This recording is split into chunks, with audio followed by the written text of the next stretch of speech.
apesar da imobilidade das grandes e médias cidades, o Brasil ainda prioriza, universaliza o uso do automóvel.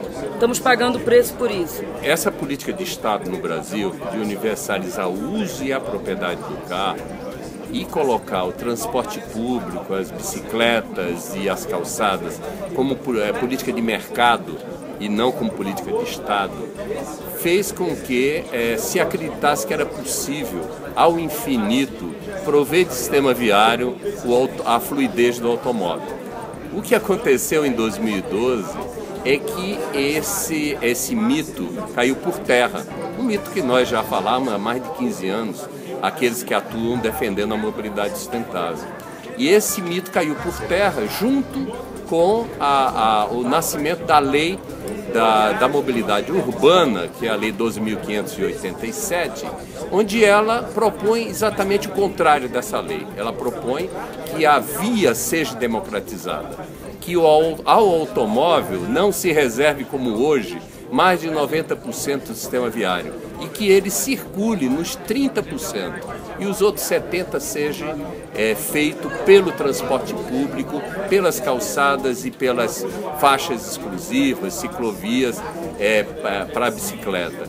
Então, esse eu acho que é o grande desafio, como democratizar a via pública.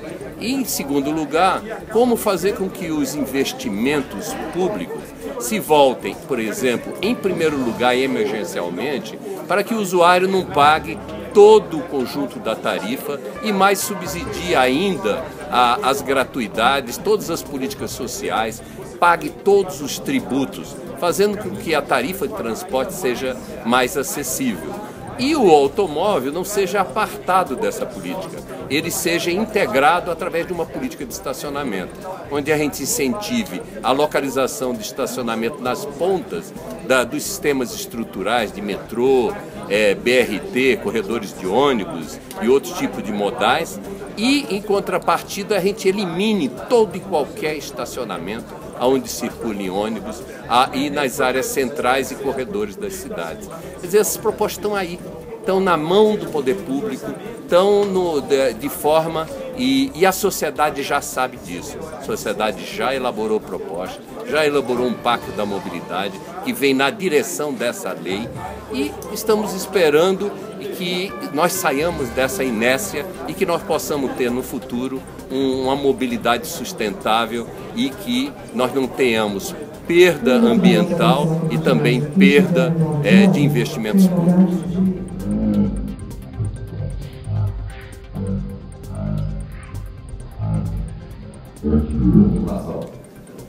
Bom, até aqui, pergunta para ele como é que seria